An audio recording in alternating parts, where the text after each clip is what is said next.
بسم اللہ الرحمن الرحیم۔ السلام علیکم ناظرین۔ قوم بنی اسرائیل تاریخ کی ایک ایسی قوم ہے جن کی طرف اللہ نے سب سے زیادہ پیغمبروں کو مبعوث فرمایا، جو ہر دور میں اس قوم کی رہنمائی کرتے رہے۔ ناظرین، اللہ رب العزت نے ایک لمبے عرصے تک بنی اسرائیل کو دوسری اقوام پر سبقت عطا فرمائی اور دنیاوی عروج عطا فرمایا۔ اسی طرح بنی اسرائیل کو بے شمار نعمتوں سے بھی نوازا گیا تھا اور مقدس سرزمین بھی عطا کی گئی تھی۔ اس کے باوجود بھی یہ قوم اللہ رب العزت کی نافرمان ثابت ہوئی۔ یہودیوں نے اپنی طرف بھیجے گئے بے شمار نبیوں کو قتل کیا، اللہ رب العزت کے حکم کی پامالی کی اور ہر دور میں شرک میں مبتلا ہوئے۔ یہ مجرم قوم جب عذاب میں مبتلا ہوتی تو اپنے پیغمبروں پر ایمان لا کر ان کی پیروی شروع کر دیتے، مگر جیسے ہی ان پر عذاب ہٹا دیا جاتا وہ دوبارہ حق کے منکر بن جاتے اور اپنے وعدوں سے پھر جایا کرتے تھے۔ ناظرین، قرآن مجید میں بنی اسرائیل کی سرکشی اور نافرمانی کے متعلق بہت سارے واقعات کا ذکر ہے، جن میں ایک قابل ذکر واقعہ سامری جادوگر کا واقعہ ہے، جس نے بنی اسرائیل کو بہکا کر انہیں ایک بچھڑے کی پوجا پر لگا دیا تھا۔ روایتوں کے مطابق سامری کا اصل نام موسیٰ ابن ظفر تھا۔ سامری جس سال پیدا ہوا تھا اس سال فرعون نے تمام اسرائیلی بچوں کو قتل کرنے کا حکم جاری کیا تھا۔ جب سامری کی ماں کو یہ خطرہ محسوس ہوا کہ فرعون کے سپاہی اس بچے کو قتل کر دیں گے تو اس نے اپنے بچے کو دور جنگل کے غار میں رکھ دیا اور پھر پتھر سے بند کر دیا۔ ادھر اللہ رب العزت نے اپنے فرشتے جبرائیل امین کو اس بچے کی حفاظت اور غذا دینے کے کام پر مامور فرما دیا، لہٰذا جبرائیل علیہ السلام اس غار میں آتے اور اپنی انگلی اس بچے کو چٹا دیتے، جس سے دودھ اور شہد جاری ہوتا۔ اس طرح حضرت جبرائیل امین نے اللہ رب العزت کے حکم سے اس کو اپنی انگلی سے دودھ پلا کر پالا اور اسی غار میں وہ پل کر بڑا ہو گیا۔ اس کا نام بھی موسیٰ تھا اور حضرت موسیٰ علیہ السلام کا نام بھی موسیٰ تھا۔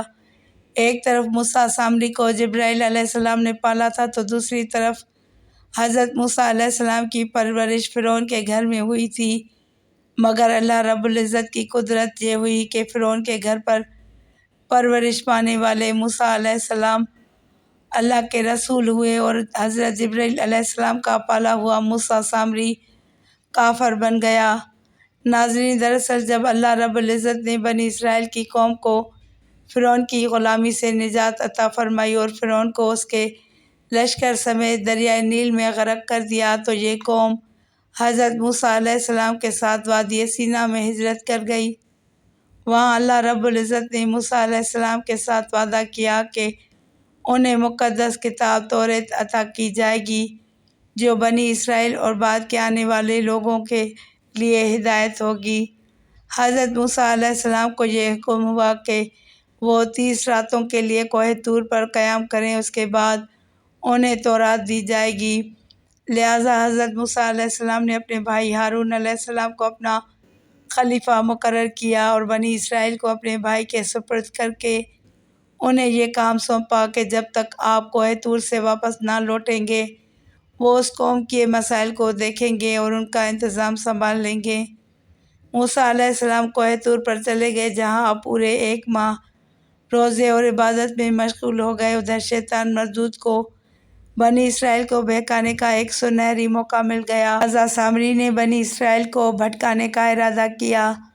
موسیٰ سامری بنی اسرائیل کے ساتھ مصر سے ہجرت کر کے ساتھ آیا تھا۔ جب موسیٰ علیہ السلام کو کوہ طور سے واپس آنے میں تاخیر ہوئی اور 30 دن سے بھی زیادہ دن ہو گئے تو سامری نے بنی اسرائیل میں یہ افواہ پھیلا دی کہ موسیٰ علیہ السلام کی موت ہو گئی ہے۔ اس نے بنی اسرائیل سے کہا کہ تم لوگ اپنے سونے چاندی کے زیورات میرے پاس رکھ دو تاکہ آگے سفر میں یہ قیمتی سامان کہیں کھو نہ جائے، کیونکہ وہ ایک معزز شخص مانا جاتا تھا۔ لہٰذا بنی اسرائیل نے تمام سونا چاندی اسے دے دیا۔ اس نے آگ کی ایک بھٹی جلائی اور اس تمام زیورات کو اس بھٹی میں ڈال دیا۔ دیکھتے ہی دیکھتے سونا چاندی پگھلنے لگا اور اس بھٹی سے ایک گائے کے بچھڑے کی شکل کی ایک مورتی نکلی۔ سامری کے پاس اس جگہ کی مٹی تھی جس جگہ پر حضرت جبرائیل علیہ السلام کے گھوڑے کے قدم رکھا تھا۔ اس نے جیسے ہی وہ مٹی اس بے جان بچڑے میں ڈالی تو وہ گائے کی طرح آواز نکالنے لگا۔ سامری نے بنی اسرائیل سے کہا، موسیٰ تو اپنے خدا کی تلاش میں کوہ طور پر گئے ہیں، جبکہ خود خدا ہمارے پاس تشریف لے آئے ہیں۔ اس نے بچڑے کی طرف اشارہ کر کے کہا کہ یہی خدا ہے۔ اس کی اس گمراہ کن تقریر سے بنی اسرائیل کو اس بچڑے کے خدا ہونے کا یقین آ گیا۔ انہوں نے اس بچڑے کی پوجا شروع کر دی اور اس کے آگے سجدہ کرنے لگے۔ 12,000 آدمیوں کے سوا ساری قوم نے سونے کے اس بچڑے کی عبادت شروع کر دی۔ کوہ طور پر مسلسل 40 دن روزہ اور عبادت کے بعد موسیٰ علیہ السلام کو اللہ کا کلام ملا، جو 10 مقدس تختیوں پر تحریر کیا گیا تھا۔ جب آپ علیہ السلام کوہ طور سے واپس آئے تو اپنی قوم میں ماحول کو تبدیل شدہ پایا۔ ہر طرف کفر و شرک کی بو آ رہی تھی اور لوگ ایک بچڑے کی پوجا میں مصروف تھے۔ یہ دیکھ کر حضرت موسیٰ علیہ السلام غضبناک ہو گئے اور آپ علیہ السلام پر جلال طاری ہو گیا۔ آپ نے اپنے بھائی ہارون علیہ السلام کو داڑھی سے پکڑ کر گھسیٹنا شروع کر دیا اور غصے میں کہا کہ میں نے تمہیں اس قوم کی ذمہ داری دی تھی، پھر یہ شرک کیسے ہو گیا؟ لوگ اس بچڑے کی پوجا کیوں کر رہے ہیں؟ حضرت ہارون علیہ السلام نے کہا، اے میرے بھائی، مجھ پر ملامت نہ کرو۔ اس قوم نے میری بات نہ مانی اور مجھے کمزور کر دیا۔ میرے لاکھ سمجھانے کے باوجود یہ اس عمل میں پڑ گئے اور مجھے جان سے مارنے کی دھمکی دی، لیکن میں ان ظالم لوگوں میں شامل نہیں ہوں۔ لہٰذا جب موسیٰ علیہ السلام کا جلال کچھ کم ہوا تو آپ علیہ السلام نے اللہ رب العزت سے اپنے بھائی کی بخشش کی دعا فرمائی۔ بنی اسرائیل نے جب موسیٰ علیہ السلام کو دیکھا تو وہ بہت شرمندہ ہوئے اور اپنے اس شرکیہ عمل پر ملامت کرنے لگے۔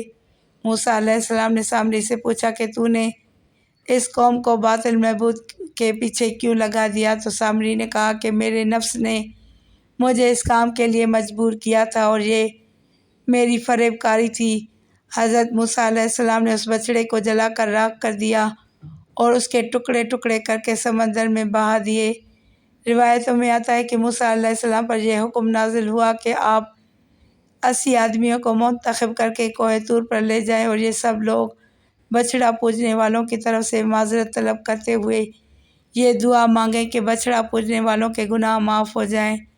لہٰذا موسیٰ علیہ السلام نے چن چن کر اچھے اور صالح آدمیوں کو ساتھ گیا اور کوہ طور پر تشریف لے گئے۔ جب لوگ وہاں معافی طلب کرنے لگے تو اللہ رب العزت کی طرف سے آواز آئی، اے بنی اسرائیل، میں ہی خدا ہوں اور میرے سوا کوئی معبود نہیں۔ میں نے ہی تم لوگوں کو فرعون کے ظلم سے نجات دلا کر تم لوگوں کو بچایا ہے، لہٰذا تم لوگ فقط میری ہی عبادت کرو اور میرے سوا کسی کو مت پوجو۔ اللہ رب العزت کا یہ کلام سن کر یہ 80 آدمی کہنے لگے، اے موسیٰ، ہم ہرگز آپ کی بات نہ مانیں گے جب تک ہم اللہ کو اپنے سامنے نہ دیکھ لیں۔ یہ 80 آدمی اپنی ضد پر قائم رہے کہ ہم کو اللہ کا دیدار کروائیں، ورنہ ہم ہرگز نہیں مانیں گے۔ حضرت موسیٰ علیہ السلام نے انہیں بہت سمجھایا لیکن وہ اپنی بات پر اڑے رہے، یہاں تک کہ اللہ رب العزت نے اپنے جلال کا اظہار کچھ اس طرح فرمایا کہ ایک فرشتہ بھیجا جس نے ایک خوفناک چیخ ماری جس سے ان لوگوں کے دل پھٹ گئے اور یہ لوگ مر گئے۔ حضرت موسیٰ علیہ السلام نے اللہ رب العزت سے ان کے دوبارہ زندہ ہونے کی دعا فرمائی تو یہ لوگ دوبارہ زندہ ہو گئے اور اللہ رب العزت پر ایمان لے آئے۔ اللہ رب العزت کے حکم سے حضرت موسیٰ علیہ السلام نے سامری کو بنی اسرائیل سے نکال دیا اور کسی کو بھی یہ حق نہیں دیا کہ اس سے رابطہ رکھے۔ بعض مفسرین نے لکھا ہے کہ سامری کا جرم ثابت ہونے کے بعد موسیٰ علیہ السلام نے بد دعا کی اور اللہ رب العزت نے اسے ایسی بیماری میں مبتلا کیا کہ جب تک وہ زندہ رہا کوئی اس کے قریب نہیں جاتا تھا اور اس طرح وہ ذلت کی موت مر گیا۔ اللہ پاک کمی بیشی معاف فرمائے اور ہمیں اپنے حبیب صلی اللہ علیہ وسلم کا طریقہ مبارک پر زندگی گزارنے کی توفیق نصیب فرمائے۔ اللہ آپ کا حامی و ناصر ہو، آمین۔